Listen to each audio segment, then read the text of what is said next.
You just realized your business needed to hire someone yesterday. How can you find amazing candidates fast? Easy. Just use Indeed. Stop struggling to get your job post seen on other job sites. With Indeed sponsored jobs, your post jumps to the top of the page for your relevant candidates, so you can reach the people you want faster. According to Indeed data, sponsored jobs posted directly on Indeed have 45% more applications than non-sponsored jobs. Don't wait any longer. Speed up your hiring right now with Indeed. And listeners of this show will get a $75 sponsored job credit to get your jobs more visibility at Indeed.com/PODKATZ13. Just go to Indeed.com/PODKATZ13 right now and support our show by saying you heard about Indeed on this podcast. Terms and conditions apply. Hiring? Indeed is all you need.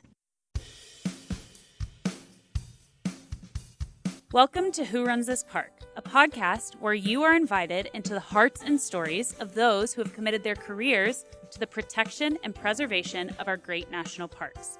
Who Runs This Park aims to be a catalyst for inspiration, highlighting all that goes into managing our national parks and building a sense of appreciation for the invaluable beauty, diversity, and history of our protected lands.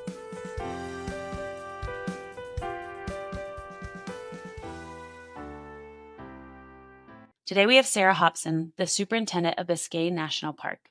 Biscayne, located off the coast of southern Florida, is a truly unique jewel in the National Park Service system, with 95% of its expanse underwater. The park is home to vibrant coral reefs, mangrove forests, seagrass beds, and an impressive maritime heritage trail featuring underwater shipwrecks. Before joining Biscayne, Sarah served as the Chief of Staff for the Southeast region, where her leadership played a crucial role in initiatives such as the land exchange at Virgin Islands National Park, the acquisition of historic sites like the Selma Interpretive Center, and regional responses to critical issues like coral reef health and disaster recovery. Her experiences have uniquely prepared her to lead one of the most dynamic and marine-focused parks in the system. Sarah's passion for stewardship extends beyond the office, as she's a avid hiker, baker, and traveler who often visits park sites for inspiration. It's an honor to have her here to discuss some of the challenges and triumphs of managing a predominantly marine park, her vision for Biscayne, and her personal connection to the National Park Service. Welcome to Who Runs This Park, Sarah. Thank you. Thank you for having me. Absolutely. Do you have a most memorable situation you have dealt with as Biscayne National Park Superintendent? Well, this actually goes to my first week when I was acting, so not even in the job officially. I had the opportunity to go out on a beach cleanup at Elliott Key, and we took the boat out to the ocean side and about a little offshore anchored and then hopped in the water, the beautiful crystal clear water about waist deep, waded to shore, and then spent several hours in the heat and the bugs picking up garbage. And then stopped for lunch, and I was with a group of volunteers. Wow. And these are folks who had used their leave to come out and do this cleanup effort. One person told me, as soon as the schedule comes out, I immediately put in my leave request so I can make sure that I am here. And other people said, I've been doing this cleanup efforts, joining this park with cleanup efforts for decades. And they had been on hundreds of cleanups. And being with them and just after we piled all the garbage up, we sat on the beach and ate our packed lunches and looking at the beautiful waters and looking at these people who had done this, given up time from work, use valuable vacation leave to come out and do hard labor, packed their own lunches. This was not in any way a glamorous opportunity. And sitting with them and realizing how much Biscayne meant to them was incredibly moving to me. And then on that same trip, we saw sea turtles in the water. We saw dolphins, and those were just on the boat ride to and from our park headquarters. And so that's probably been my most moving moment in the park.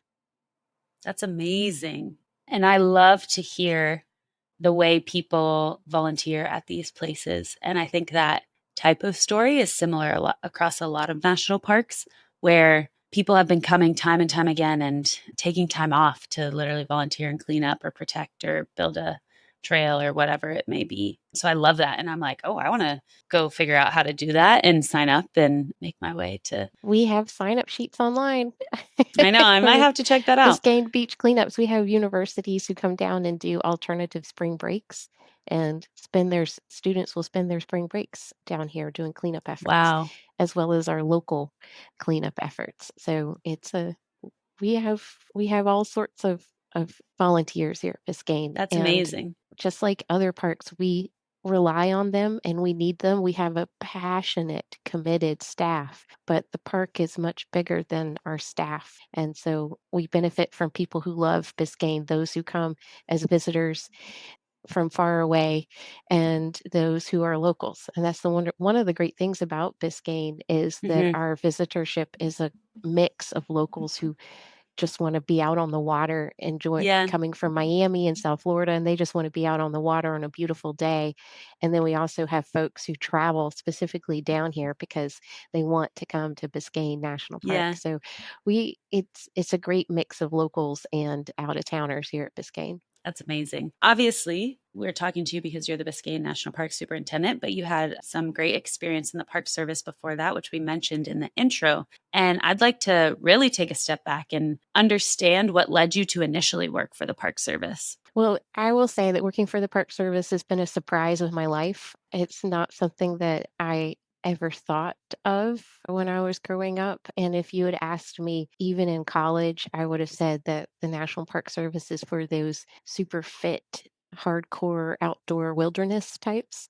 Hmm. And I grew up camping and hiking and liked the national parks, but didn't think that it was a place for me. Hmm. And then I worked for a nonprofit called the National Trust for Historic Preservation, Oh, which cool. exposed me to the historic preservation responsibilities of the National Park Service. Yep. And I ended up coming into the National Park Service through a national program Oh, cool. working with historic preservation, largely with the National Historic Landmarks program. And that was I kind of came in through a bit of a side door compared to most of folks who wear the green and the gray, coming in through the Washington office and a national program. And then from there, stepping out into the field and learning more about the Park Service and realizing that there is pretty much a job for every interest in the Hmm. National Park Service. Yeah, I love that you said that. And I think there's a big movement right now to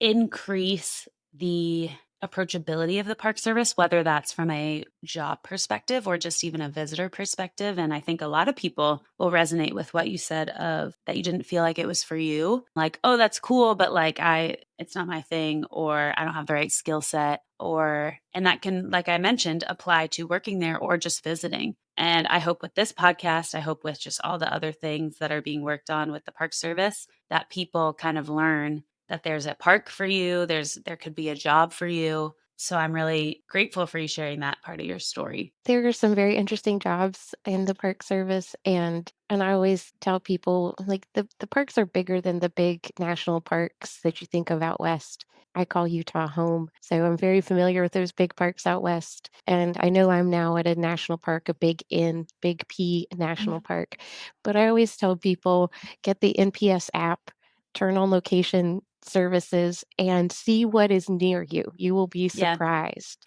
Yeah. There is something near you, and you should go out and visit it. The National Park Service stewards the places that define who we are as a country. Mm, I love that. Immediately I'm like, that's a memorable quote right there. And it's our places of glory and our places of brokenness. Yeah. Do you have some lesser known parks that have a special meaning to you? Well, I spent time at Guilford Courthouse National Military Park, and a lot of people overlook it and consider it just a small urban park in Greensboro, North Carolina. But especially with the 250th coming up, I would encourage people to go back and take a look at the Revolutionary War parks in the South and educate themselves on how the American Revolution ended. You Mm. might be learn some little more history than you expected. I will also say every time I go to Birmingham Civil Rights, I cry. Wow. can't help it. That's beautiful. Thank you for sharing It's that. so overwhelming. But then you can be really surprised by the beauty of other parks that, again, you might not think about, like Obed Wild and Scenic River. Where Everybody is thinks that? that that's up in north of Knoxville. It's in Tennessee. Okay. Um, and a lot of people go to the Smokies because Right. Smokies are beautiful. Don't get me Hmm. wrong, Smokies are beautiful, but Obed is not that far away and it's gorgeous. So that's why I always tell people make sure you have, look broadly at the National Park Service system and see what's out there. And especially if you want to go to some places that aren't quite as loved or as crowded, you can find a park that's probably reasonably close by that's not as crowded, like Obed, if you're thinking about, I wanna see kind of the mountains of Tennessee. Now Oh, good now I little. wanna be very clear, I'm not saying do not go to Smokies. I'm just Yeah. saying it's not the only thing in the vicinity. Yeah, that's amazing. I want to ask a few more questions kind of about your just path to becoming Biscayne superintendent. And then we'll jump into really diving into Biscayne National Park and your time there and just some of the unique aspects of that park. But Sure. looking a little bit more broadly, what do you think the most unexpected lesson you've learned, or what do you think has been the most unexpected lesson you've learned during your time in the Park Service? I would say that the most unexpected lesson is that these parks were here before me and these parks will be here after me. Yeah. And yes, what I do matters every day, but I am just a small moment in time stewarding this place. Hmm. So it's you can screw it up, but there's also a sense of this will outlast me. Yeah. So I can have a perspective on what I do and that it will outlast me. It will still be here after I am gone and Yeah. people will still be enjoying these national parks. That I love that. Again, just my mind is this is more in the weeds, but I just posted some memorable quotes from interviews across different superintendents. And some of the things you're saying, I'm like, that is just, that'll stick with me. And I'm excited to kind of remember some of those. An example is the Capitol Reef superintendent said, nature doesn't abide by our park boundaries, which is something that I just really love and I think is really unique. So I Yeah, appreciate you Cass is sharing that. great. Yes. Yeah. Or I think it was Sue when I interviewed Oh, okay. because I think she retired. So I haven't Mhm. interviewed the new superintendent at Capitol Reef, Okay. which is a fun like aspect of this project of it's been going on 2 years, which is crazy. And so I'm getting different superintendents that have maybe moved on and stuff like that. But going into your time as chief of staff for the Southeast region, when reading about it, it said you helped guide some regional responses to critical issues. And I mentioned this in the intro, but it was including coral reef health, shoreline stabilization, and disaster recovery. I'd Mhm. love to learn a little bit more about these and then also understand how these prepared you, because I would guess they prepared you very well to be the Biscayne National Park Superintendent. Well, I hope they prepared me well. Yeah, I Uh, guess you'll find out. so the Southeast region, as it comes to no surprise, frequently deals with hurricanes and the aftermath Yeah. of storms. But it's not just hurricanes, it's also landslides, tornadoes, and other weather events. And part of my role as chief of staff was helping coordinate responses, both immediate and long term, as we worked with the regional office and with parks to develop projects to stabilize and then restore park facilities that had Mhm. been damaged. So I do hope I will say I've been very fortunate in my short time at Biscayne that we have not been hit by a hurricane directly. But I also know based on my experience that's just a matter of when, not if. Yeah. And I hope that my time in the regional office has provided me with some knowledge and skills that I can bring to Biscayne when a hurricane does hit us and preparing us for projects and special funding, disaster supplemental funding if Congress chooses to allocate such funds after natural event. One thing that I was part of a team that worked on in the regional office was thinking about natural resources restoration after hurricanes. Mm. We have and very understandable focus on the built environment after a natural disaster because it's easier to see the impacts of Right. when a building has its roof blown off or a road is washed out. It's very easy to see those impacts on Right. a built environment. It can be harder to convey and then restore impacts to natural environments Right. after a passing of a storm. There has been a thought of it was a natural event. This is part of nature, but we have learned over the years that our natural environment can suffer the impacts, negative impact of natural disasters just as Hmm. much as our built environment has. So, how can we take that thought and develop projects that, similar to projects to restore built environments, can help restore natural environments to increase resiliency to future storms? So, for instance, mangrove restoration Hmm. after a natural disaster. And that was something that like I said, I worked on with the team to Hmm. help. It was not my idea. I want to be very clear on that. It was not Yeah. my idea. Much smarter people than I came up with it. I was just part of a team that helped navigate the process to make the case Right. for natural resources recovery projects. So when you say make the case, are you saying make the case to acquire budget to do the restoration project? Yes. It's a lot easier to quantify a building. A building is worth X amount of dollars. A road is Right. worth X amount of dollars. How do you put a dollar value on a mangrove or coral reef? But you can say that coral reefs are a large tourist attraction down in the Virgin Islands, for instance, and that does have an Right. economic impact. Right. So if you have protecting and preserving coral reefs does have an economic case to be made for it. Because if those coral reefs are not there, then the visitation could drop off and then that Right. could have an economic flow for the local economies. So it's a little more creative thinking than saying, well, this road isn't here, so tourists can't get to the park to bring their dollars in. But it gets back to what draws people to a park, Right. what draws people to a place. And if that thing is not there because it's been destroyed by a natural disaster, what is the impact to not just to the natural environment, because it will have a huge impact to the natural environment, but what is the economic impact Hmm. potentially?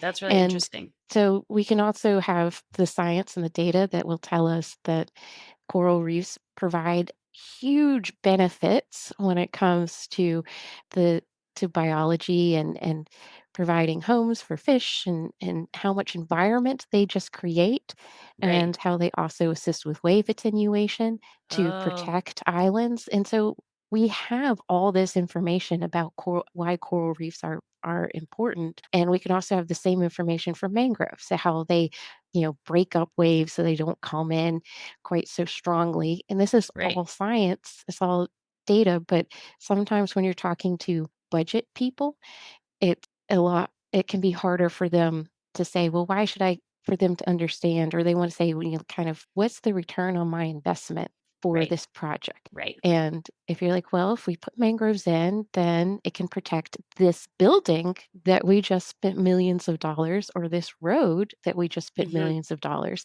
to Hmm. put back in place, because the mangroves will mitigate the impact of storm surge.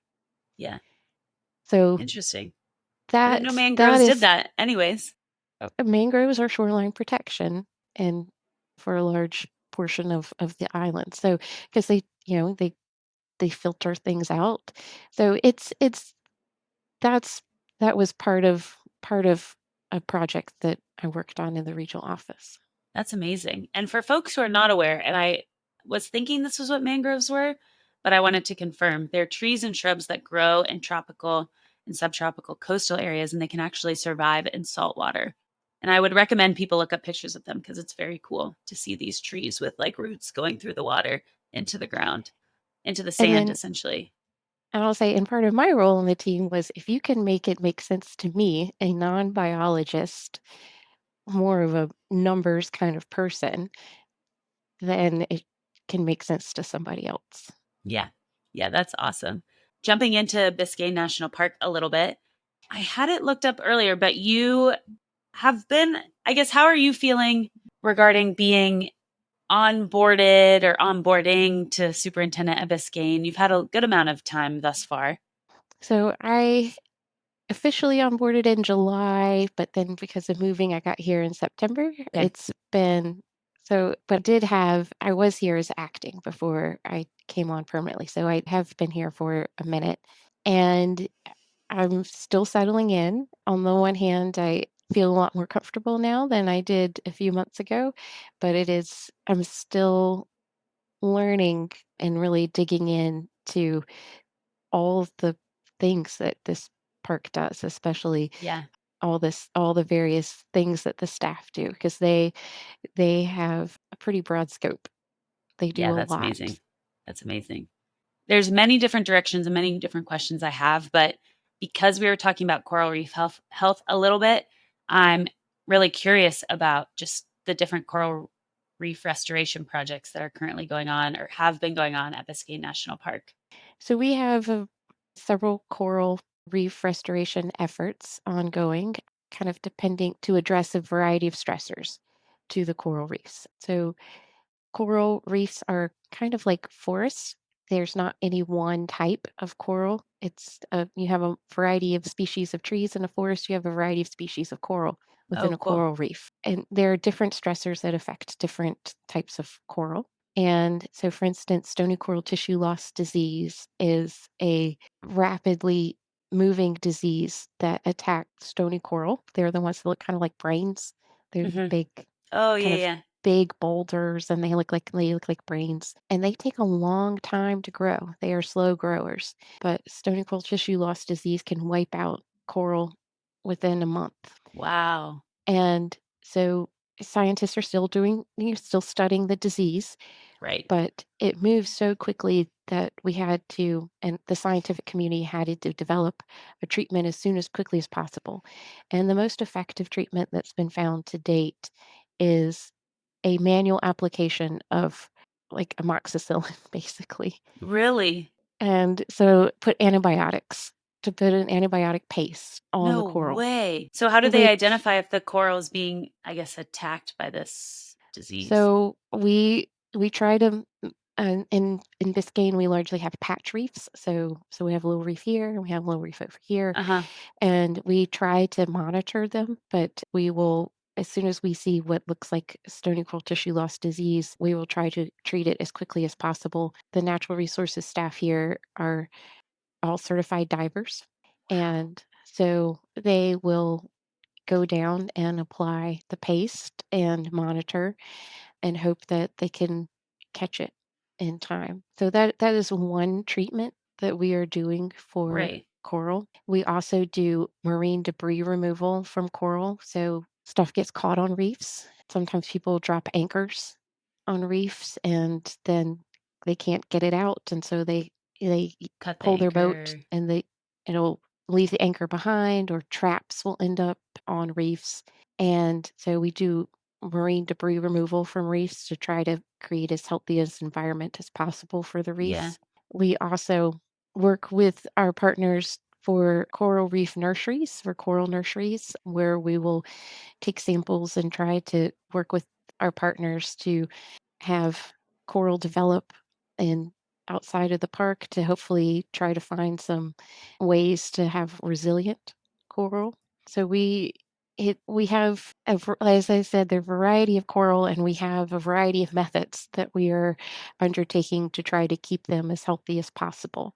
Yeah. The with regards to the coral, like growing coral offshore and then I guess transplanting it. I don't know if that's the right word, but I listened to The Wild with Chris Morgan. If you heard about that episode being recorded, but they interviewed, I believe, some park rangers at Biscayne National Park about this coral restoration project Mhm. and how they literally are growing coral species that are more resistant to the higher temperatures in the water. So that can withstand maybe the like average temperature of the water going up, and then kind of growing them off shore or like on Mhm. land in a lab and then Yeah, transplanting them in in the nurseries, ocean. they call them nurseries. So cool. Because a couple of summers ago, there was a marine heat wave Mm. that did a lot of damage, and it's one of What is it? Is those it called bleaching? so bleaching is a different thing. Okay. So bleaching is something that can, impact coral, and it can be from heat, so it can also be from nutrients in water, and so we're trying to figure out why some coral are more affected by bleaching than by others, and I will say that it's mainly our scientific partners who are doing a lot of that work in their labs. Okay. We are providing support in the form of information and specimens. And what is what partners are you working with on those types of projects? So Biscayne has a number of research permits that exist within the park. We part of the research permit process is we ask people to share information with us. Right. So if they come in and collect specimens or are conducting research, we ask them to share their research with us. But we have a number of research permits within the park. Okay, very cool. What other, I guess, outside of coral reef, just because I think this is fascinating and especially, and we'll talk about this, especially Biscayne being a marine park, the type of projects and the type of issues you face are very different than a lot of the superintendents I've talked to, hence me being curious. But I guess what are some other research projects at Biscayne that you are working on or Well, that the partners are working seagrass. on? Yeah, well, so seagrass is a big issue for us within the bay. So the coral reefs are oceanside, but we also have Biscayne Bay.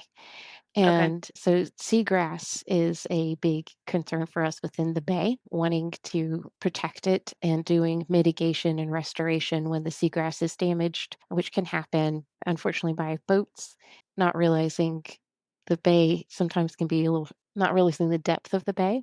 hmm And so scarring can occur. So on the bay side, we have seagrass is a big interest of ours.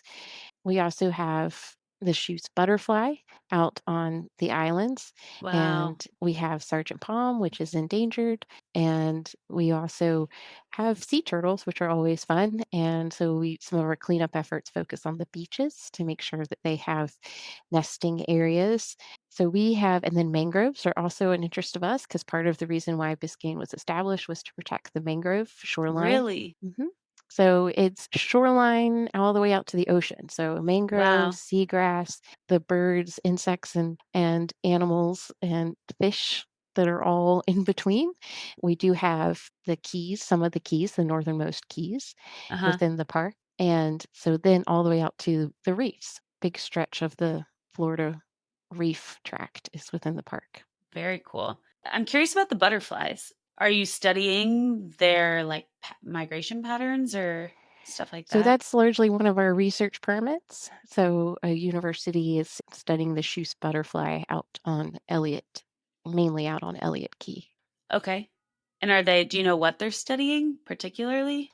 I do not. I think they're just studying the general habits, but I would have to go back and look at the Yeah. research permit for their specific Yeah. There's a protocols. lot of research going on. That's amazing. So we have hundreds of research permits within this park. Wow. Wow. I wonder, do you know if that's common across parks or if you guys have a higher number of research permits? I would have to ask some of the other bigger parks, but in my experience, it's a pretty high number. Yeah, yeah. That's so interesting. I'm curious about we've mentioned this, but Biscayne National Park is 95% underwater. Mm. So what does that mean from a management perspective? How do you find it is unique? Well, one way in which it's unique is we have boats instead of vehicles, Yeah.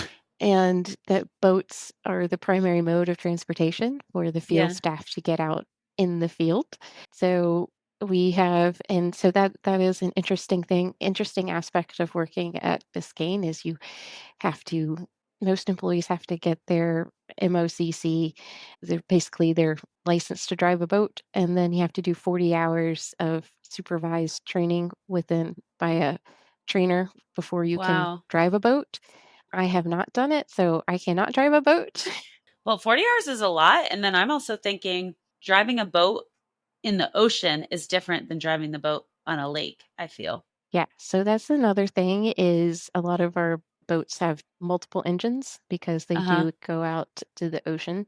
And it's interesting how each division has their own boats and for different purposes. So Really? our resource staff has their boats, which are mainly for going out, and a lot of them dive off the boat. And then we have our law enforcement boats, which go very fast. And Uh-huh. then we facilities has boats, and they go out and they're more the landing craft style, so they can haul stuff to and from the islands, so they can do work out there because we have Uh-huh. 3 islands that have built structures on them. Oh, really? Hmm. What's And so on we the have islands? the 3 that have developed facilities are Boca Chica, which is our Instagram spot, is what I call it. It's the Oh, most interesting. popular icon picture for the park. It has a ornamental lighthouse, a historic pavilion, a historic barn, and a historic chapel.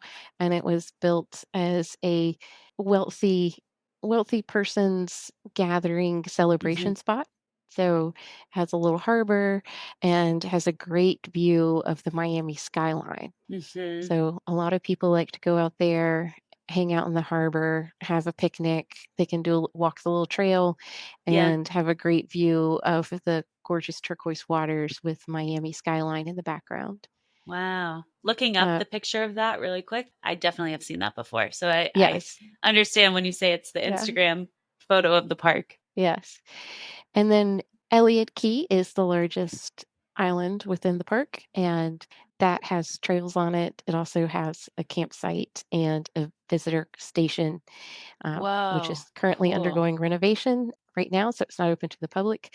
And it has bathrooms and showers. And we have a couple units of park housing on Wow, Elliott really? Key. Mhm. What roles usually live out there? So we have a water treatment operator because the islands, of course, do not have their own utilities. Mm. So we have a water treatment facility on Elliott and on Adams to provide potable water on those 2 places. So we have our water treatment person who lives out there, and also law enforcement lives out on the islands. And sometimes we'll have either volunteers who'll stay out there who will help as harbor host or and do some facilities, or sometimes some of those Cool. researchers Oh, we very mentioned cool. will stay out there while they're doing some field work. And then we have Ellie and then we have Adams Key, which is also has a day picnic use area and a dock, and has some pulley housing out there as well. So we have 3 islands that are have developed facilities. That's amazing. Kind of going off of that, what does I saw that there's actually backpacking opportunities within Biscayne. So what does that look like? So those are largely out at the islands, and currently you really have to have your own boat or access to a boat to get out there and camp at Elliott Island, Elliott Key, which is where that backpacking opportunities are. I try to tell people who say when they want to come to Biscayne, I hope you plan to get out on the water because the park headquarters is on a little strip of land, and we do have a lovely little boardwalk and jetty, but it will just give you a yearning to get out on the water, Yeah, and so you really need to experience the park on the water. So that getting out there is the on the water is the best way to do it. We do have a lot of local visitors because when you put in from one of the marinas south of Miami, you pretty much head straight into Biscayne. If you wow. head out from any of the public or private marinas along the coast south of Miami. So we have a lot of folks who come into the park and don't realize that they're actually in A national park. Biscayne National Park. Yeah. Are there fishing regulations within the park? Yes, but we jointly manage fishing regulations with the state of Florida pretty much throughout the park. So are people allowed to fish in the Oh, park? yeah. Oh, Oh, yes. wow. Oh, yes. It's a That's what's very, so very popular place. Yeah, that's what's so interesting about national parks like hunting versus fishing because you can fish in national parks typically, but you can't hunt unless it's like an Alaska park and it's subsistence use, or it's, I think, a national park and preserve. You can potentially hunt there. Preserve usually indicates that hunting is permitted. It all goes back to how Congress established the park Yeah. and what they said in the enabling legislation. Yeah. So for Biscayne, the original park was established in 1968 as a national monument, and then it was expanded in 1980 and redesignated a national park. And when that happened, The original park size was greatly expanded with additions of land and waters to the south and to the north Hmm. that came via donation from the state of Florida. Oh, wow. And as part of the donation, the legislation states that the fishing regulations would still apply within those state donated areas. And Hmm. to make it easier on everyone, we manage the entire park in With accordance with those. the state fishing regulations. So yes, That makes a lot of sense. Biscayne is very popular for all sorts of fishing, sports fishing. You can lobster here. You can Really? get crab. We have commercial fishing operations within the park as well as recreational. Wow. Can you speak a little bit more about the Maritime Heritage Trail? Oh, yes. So, because we do have the reefs, and before GPS came along, sometimes people got a little too close to the reefs and they would run aground. And Uh-huh. so we have a series of shipwrecks that we maintain as cultural sites, Uh-huh. and you can visit, do a little trail, and we have underwater plaques that will tell What? you about each shipwreck. And so you can just go down and observe. You cannot touch or remove because these are considered protected sites, but you can it's a great way to snorkel. Or if you are a scuba diver, you can also scuba dive, but snorkeling works just as well to visit these underwater sites. Wow. And I mean, how do you quote unquote hike the trail if you're scuba diving? Do you have weights to are you literally walking along the shore? Oh, no, no, no. No, no, no. So it's you go in a boat, and Okay. so the boat goes to each one, and it drops down, and then you drop down, and you just kind of, Oh, I see. and you go to the next one. It would be Okay. a lot of swimming.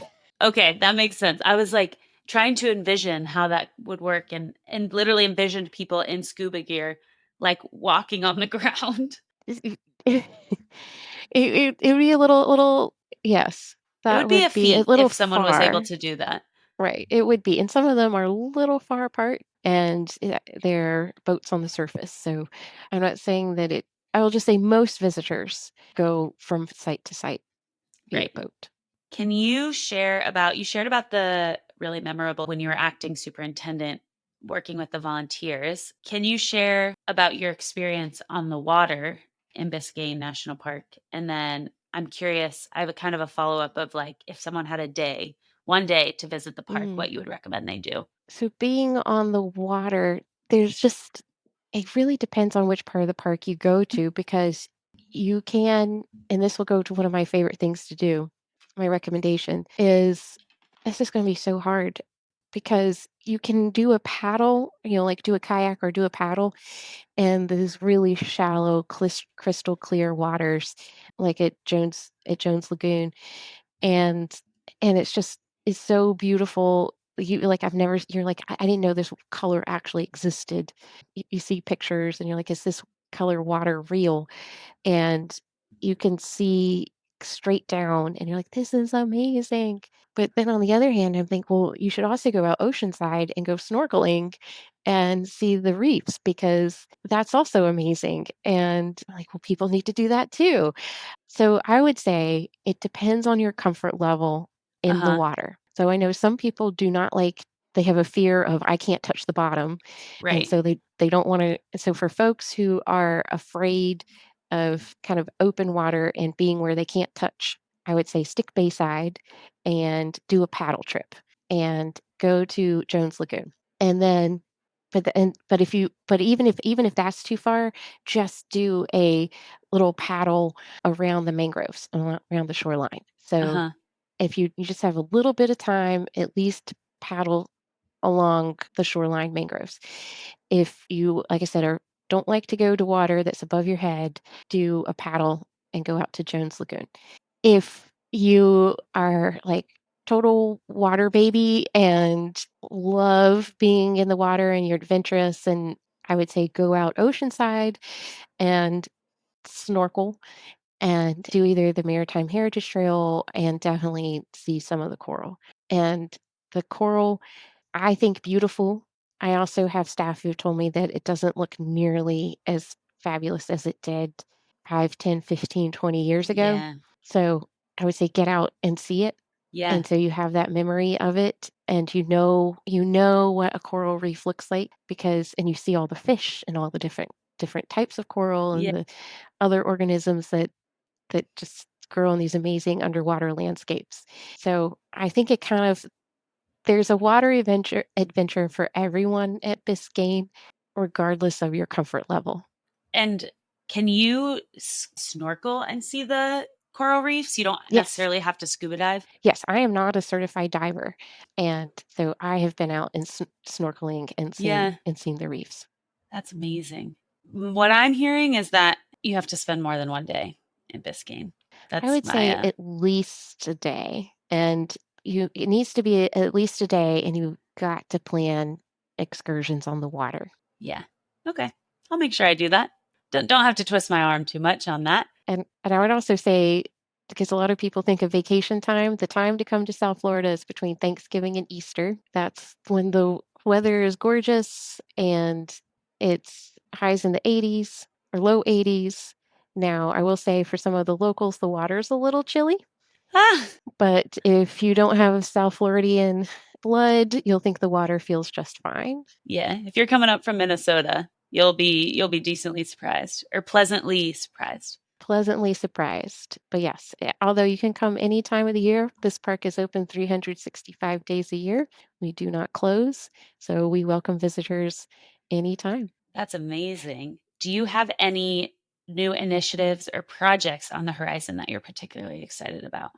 We are continuing our work on coral restoration Mm, and also, but not neglecting our care for the bay and with mangroves and seagrass. mhm. We have a great education program that brings kids out to camp on Elliott Key overnight. Yes. Are rangers camping with them or who stays with them? So it's usually the chaperones, of Okay. course, stay with them. And then we do have one night where a ranger will stay out with them. That's so These are cool.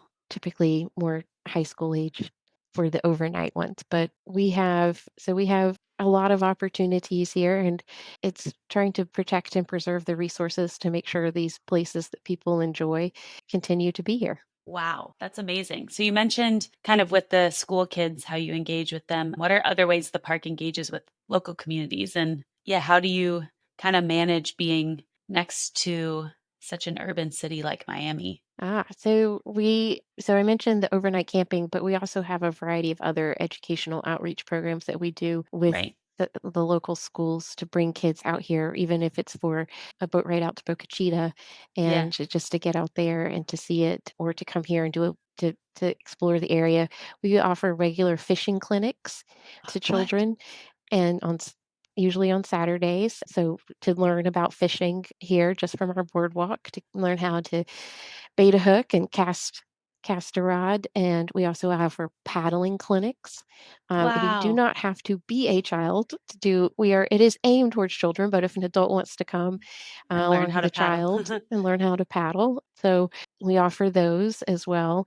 We also try to. We have an artist in residence program. Right now, they're palette knife artists who have done an amazing exhibit on coral bleaching Okay. to really bring the connection between art and science. So they had a great Park After Dark event where our biologist came and spoke and so that the about the what the artist portrayed in their paintings, Wow. the science behind the bleaching that they painted. So we have, like I said, we also just have Park After Dark events to bring folks into the park kind of after hours and to learn because the park is open 7 to 5:30 and we want to offer an opportunity for the community to come out after hours. Yeah. So there's we and then we also have a lot of folks who, like I said, if as soon as you set out from one of the marinas in the area, you are in our park. Wow. So you know, we have folks who just come, and this is what they do on a nice weekend. Yeah, Is it's their they playground, they put essentially. their boat in the water and they come out on the bay and come to the park. Wow. It's amazing. Wow. I'm excited to come visit, hopefully someday soon. As we wrap up, one thing I do want to call out is just the way you talk about the park. It's clear that you love it and you're fascinated by it and you appreciate all the programs that go on. So that's really, really cool to see.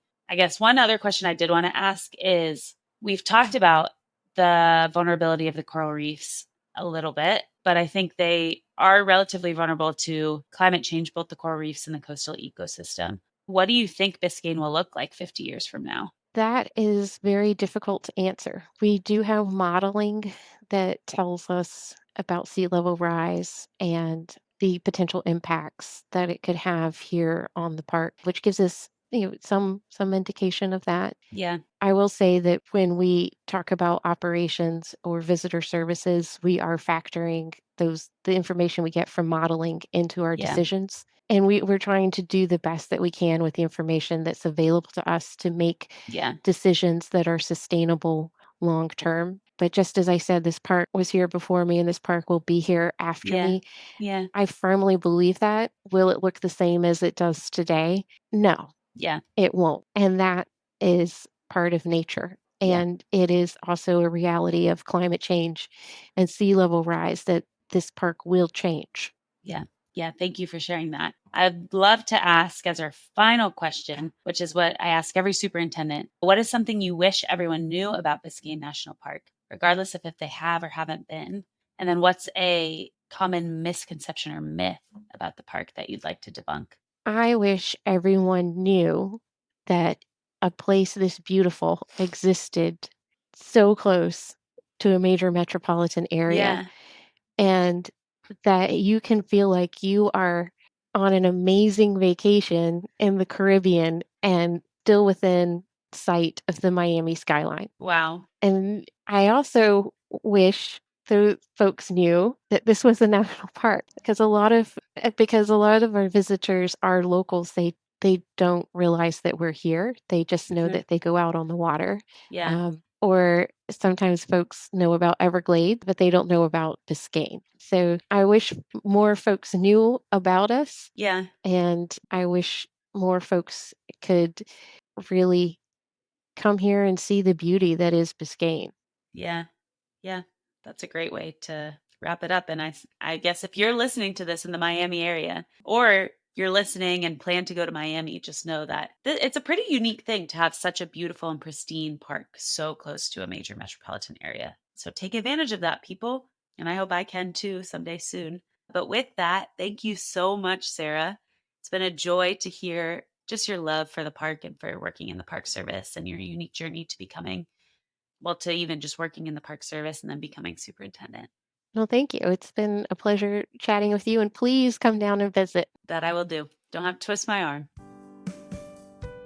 Thanks so much for listening today. Our music was composed by Danielle Bees. If you liked this podcast, rate, review, download, and tell your friends about it. This ensures the stories of our national parks and how they are run are shared. Listen to the other episodes wherever you listen to your podcasts or visit us at whorunthispark.com to learn more. I'm Maddie Pellman, and you've been listening to Who Runs This Park.